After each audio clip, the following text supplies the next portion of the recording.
प्रत्यक्ष प्रकट होने शुरू हो जाते हैं। कल एक महर्षि, महानतम महर्षि की बात चल रही थी। हर वर्ष जिनकी पूजा का दिन मनाया जाता है, महर्षि व्यासदेव, हर वर्ष व्यास पूर्णिमा मनाई जाती है। ऑल ओवर द वर्ल्ड, संसार भर में पूज्य व्यक्ति की बात आपके सामने, मानो उन्हें भी बिन समर्पण, बिन शरणागति शांति नहीं है। आज इतना कुछ करने वाला व्यक्ति, वेदों का संकलन किया है, उनकी देने क्या संसार कभी भूल सकता है? कभी नहीं। इतनी देने हैं उनकी, वेदों का संकलन उन्होंने ना किया हुआ होता तो ना जाने वेद कहां होते। उन्होंने वेदों का संकलन किया, ब्रह्मसूत्र लिखे, अध्यात्म रामायण लिखे, पुराण लिखे, उपपुराण लिखे। इतना कुछ करने के बावजूद भी ये कोई छोटी मोटी चीज नहीं है। इतना कुछ करने के बावजूद भी आज सरस्वती नदी के किनारे महर्षि उदास बैठे हुए हैं, अकेले, आंखों में आंसू है। देवऋषि नारद वहां पधारते हैं। एक ओर देवऋषि नारद है, दूसरी ओर महर्षि व्यास। देवऋषि महर्षि को उदास देखते हैं, आंखों में अश्रु देखते हैं तो पूछते हैं, महर्षि, आप जैसे विद्वान, आप जैसे महान ऋषि को उदासी एवं आंखों में आंसू, क्या बात है? यहां साथ सुनो। देवऋषि महर्षि से कहते हैं, पूज्यवर, संसार में उदासी के दो ही मुख्य कारण शास्त्र वर्णन करता है। सर्वप्रथम ये, जिंदगी में किसी चीज का अभाव हो तो व्यक्ति दुखी होता है, उदास होता है। अभाव मानो जो आप चाह रहे हैं, यदि आपको नहीं मिला तो वह अभाव आपके जीवन में है। पर मोटा शब्द देवऋषि ने समझाने के लिए कहा, सर्वप्रथम जिसके जीवन में किसी भी प्रकार का अभाव है, वह महसूस करता है, वह उदास होगा। उसकी आंखों से छिप छिप के या सबके सामने यदि हिम्मत हो तो आंसू बहते रहेंगे। कई बहुत ऐसे भी होते हैं, पीना जानते हैं, वे आंसू पीते रहते हैं, वे बहाते नहीं है, लेकिन आंसू तो बह रहे हैं। चाहे वे पीते हैं, चाहे वे बहते हैं, एक ही बात है, लेकिन आंसू तो उदासी, दुख, ये इतना दुखदायी है। दुख, जीवन का अभाव इतना दुखदायी है कि ये आपको रुलाए बिना रह नहीं सकता। किसी न किसी समय अवसर पाके ये रुला के ही आपको रहेगा। महर्षि आज उदास हैं, रो रहे हैं, एक कारण। दूसरा कारण देवऋषि ने बहुत हमें चमकाने वाला कारण कहा है। दिव्य सज्जनों, देवऋषि कहते हैं, यदि किसी का स्वभाव कटु है, व्यवहार ठीक नहीं है, आचरण ठीक नहीं है, दूसरों के दोष वर्णन करने वाला, देखने वाला व्यक्ति है, तो वह भी उदास रहेगा, वह भी दुखी रहेगा। क्यों? उसे कुछ अच्छा नहीं दिखाई दे रहा।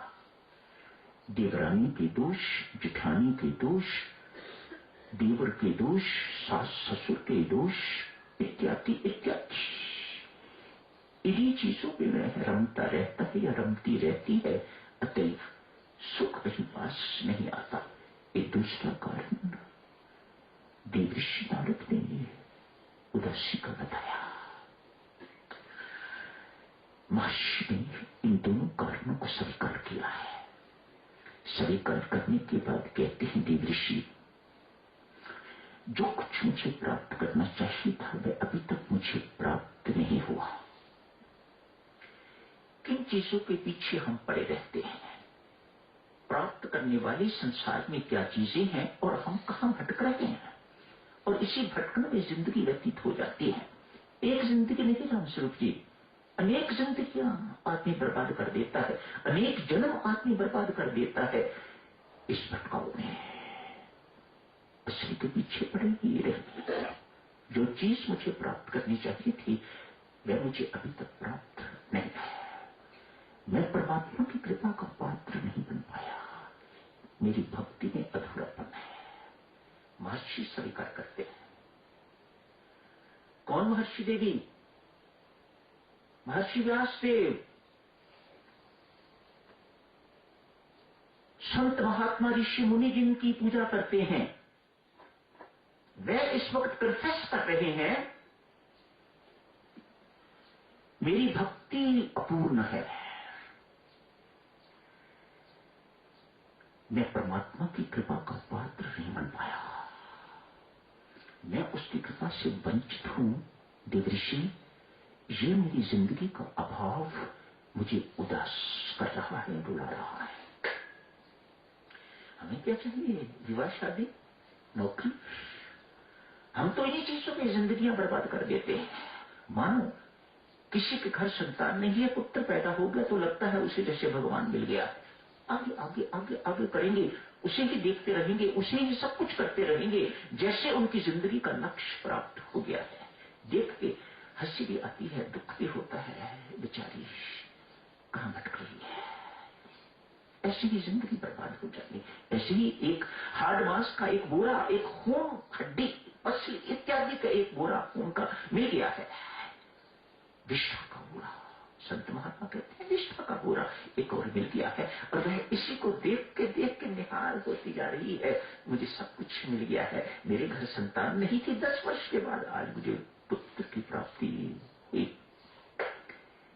देवऋषि का अभाव, महर्षि का अभाव इस प्रकार का नहीं है। मैं परमात्मा की कृपा का पात्र नहीं बन पाया। मैं परमात्मा की कृपा से वंचित हूं। देवऋषि इसलिए उदास हूं, इसलिए मेरी आंखों में आंसू है। देवऋषि यह महर्षि को उपदेश देते हैं। कहते हैं महर्षि, इसी वक्त परमात्मा के आगे झुक के अपने मस्तक को धरती पर टिका के परमात्मा को प्रणाम करके बस इतना ही कहने की आवश्यकता है, तेरी पूर्णता में कोई बहुत समय नहीं है, तो बिल्कुल वहां तक पहुंच चुका हुआ है, लेकिन एक धक्का मारने की जरूरत है तुम्हें, और वह परमेश्वर की कृपा से धक्का तुझे लग रहा है।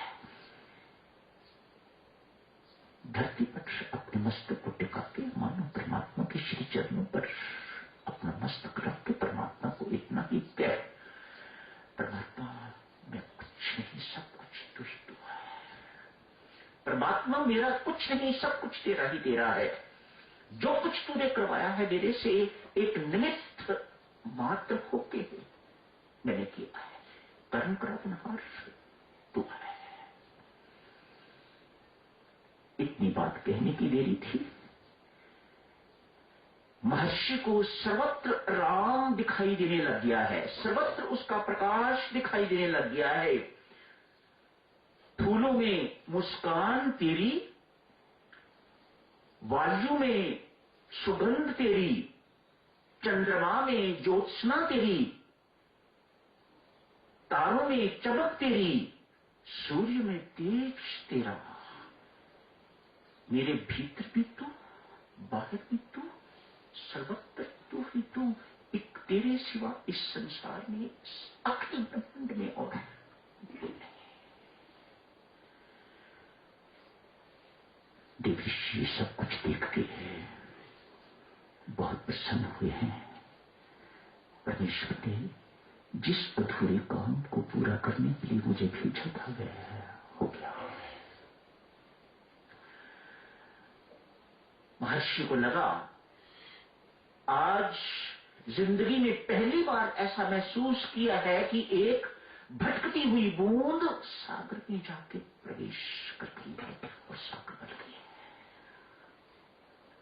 भक्ति भाव में डूबे हुए महर्षि व्यास ने इस वक्त श्रीमद् भागवत की रचना की है।